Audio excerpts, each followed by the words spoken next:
tiene un mapa general de la República Mexicana y luego mapas de cada uno de los estados y territorios.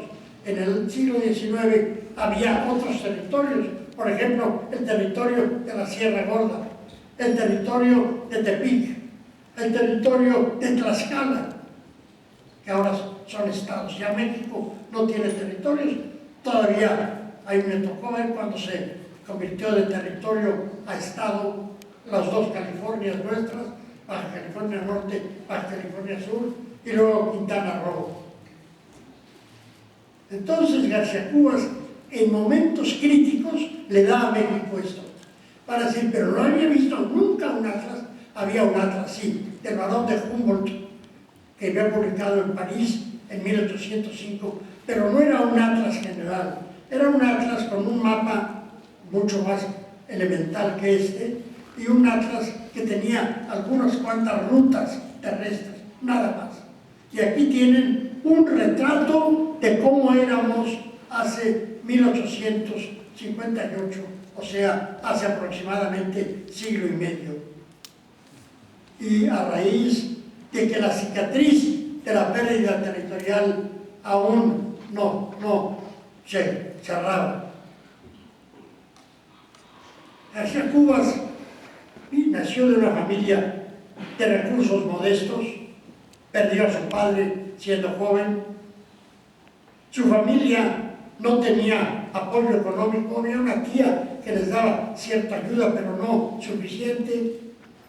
Él tuvo que trabajar en puestos así, ínfimos. Tiene alguien que lo apoya, logra entrar al colegio de San Gregorio. El colegio de San Gregorio era uno de los colegios que habían fundado los jesuitas en la época colonial, con San Ildefonso y San Gregorio, que está muy cerca, donde está ahora, o estaba, mejor dicho, la Hemeroteca Nacional y ahora el Museo de las Constituciones, la iglesia de San Pedro y San Pablo, ahí cerca. Bueno, pues ese colegio, en la época ya republicana, continuó formando gente. Allí estuvo de director nada menos que este político independentista, el doctor José María Luis Mora. Allí empieza a formarse nuestro amigo García Cubas. Él cuenta en un libro precioso que se llama El libro de mis recuerdos. Es un libro que demuestra que era hombre de letras. Ese libro, con más de 300 ilustraciones, lo publicó a su costa con un hijo de él. Y en ese libro nos va dando la historia de lo que vio del México del siglo XIX. Un siglo muy difícil para México. Fíjense ustedes, la guerra de independencia fue un desangramiento terrible para México, terrible. Quedó el país muy destrozado. Y cuando ya en 21 México adquiere su independencia, todavía tenemos la tragedia del primer imperio, del 24, la primera república, y si Iturbide, por haber regresado desatendiendo un decreto que prohibía que volviera al país, se hizo culpable de una pena que le trajo la muerte, México, terriblemente hay que confesarlo, también dio muerte a Vicente Guerrero. Es decir, no México, pero sí Anastasio Bustamante. De manera que los que consuman la independencia lamentablemente murieron a mano de mexicanos. Después, ¿qué pasa? Toda la primera mitad del siglo XIX son guerras internas, guerras externas, la guerra de los pasteles, la guerra con los Estados Unidos, la pérdida del territorio. Y luego, ¿qué pasa? Se trata de establecer una república tranquila, pero los monarquistas, pensando en otra hipótesis de país, traen a Maximiliano. Y otra vez se desangra el país, terriblemente. El propio García Cubas nunca quiso simpatizar con el imperio. Manuel Orozco Iberra, que sí aceptó ser ministro de Fomento, le invitó a que preparara un mapa de los 50 estados o distritos en que dividió al país. García Cubas elaboró un atlas, pero no lo hizo sino para dar gusto a Orozco y Berna. Y después del siglo XIX, señores, viene pues la restauración de la República, sí, pero a la muerte de Juárez, otra vez una dictadura. Esa es la historia de México, dolorosísima, muy difícil. Pues aquí el diccionario, salto ahora al diccionario, el diccionario de García Cubas nos va a dar en forma de índice, desde la A hasta la Z, en primer lugar, los lugares importantes del país, ciudades, pueblos, villas, ranchos, haciendas, todo. Yo he buscado cosas rarísimas que ahí están. Es interesante ver las estadísticas. Pues era, si hubiera nacido en esta época, a lo mejor entraba en competencia por el doctor Solo. Él hubiera dicho, yo debo de ser del INEGI. Pues sí, en México ha habido interés por tener conciencia, la Sociedad Mexicana de Geografía y Estadística.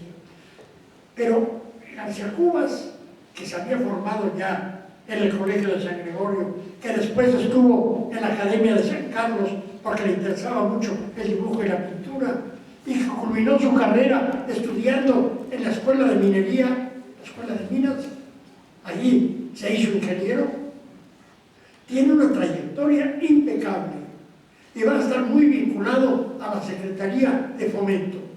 La Secretaría de Fomento tuvo una misión muy importante.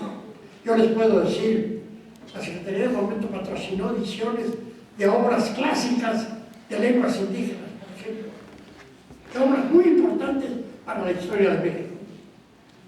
Pues García Cubas, elaborando sus trabajos bajo la protección de esa secretaría, iba a preparar esto. Cuando él entra, ve que había un ingeniero conde que ya tenía elaborado una especie de atlas, pero un atlas que todavía no se podía llamar como tal.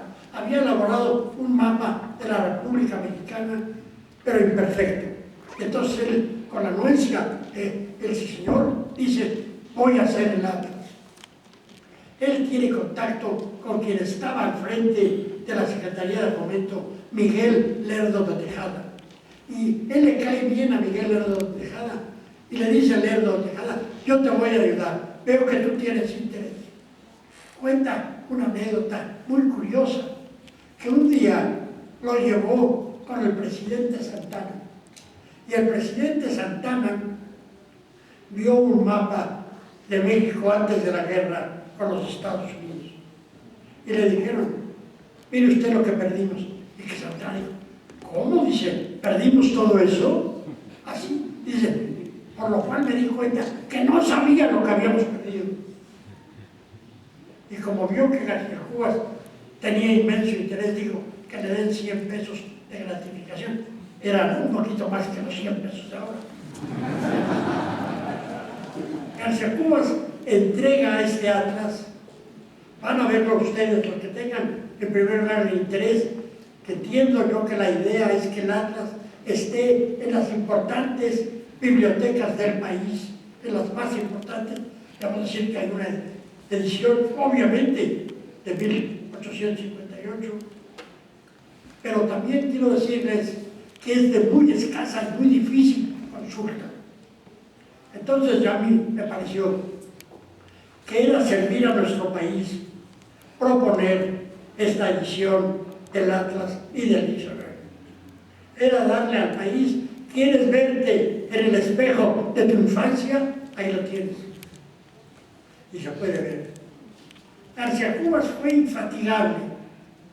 Publica su atlas con 2 mapas y acompañado de información copiosísima sobre recursos mineros, agrícolas, navegación, aduanas, todo lo que ustedes puedan imaginar. El INEGI de aquella época. Y esa obra empieza a circular limitadamente. Yo no creo que haya 100 ejemplares de la edición original. Ahora se hace una edición mucho mayor que va a circular y estoy seguro que en el extranjero quieren tenerla también.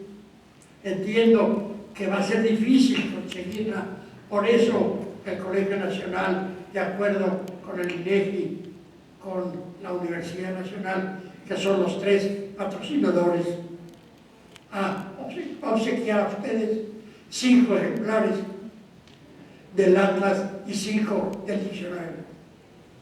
García Cubas no se detuvo allí, revisó su carta geográfica del país como 6 veces, cada vez mejorándola más. Si ustedes leen mi estudio introductorio, yo me meto con problemas científicos. Es decir, hacer un mapa no es cualquier cosa. Piensen ustedes que un mapa refleja lo que en la realidad está en una esfera. Entonces hay que hacer una proyección que se llama. Como quien dice, la esfera hay que desdoblarla y extenderla. Naturalmente que es imposible hacerlo perfectamente. Entonces ahí viene la teoría de la proyección. García Cubas tiene una serie de ensayos que explican cómo se hizo el Atlas. Con ayuda de ingenieros, él mismo era en parte astrónomo, puso aquí en el Palacio Nacional un incipiente observatorio astronómico. Y él va continuando su obra, la revisa, publica otro atlas pintoresco basado en este, pero en que se ve la indumentaria, en que se ven las costumbres, en que se ven las edificaciones.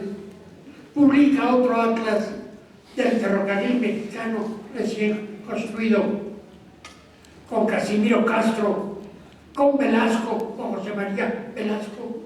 Preparan una serie de pinturas preciosas para acompañar su edición. Para el Atlas se valió de los mejores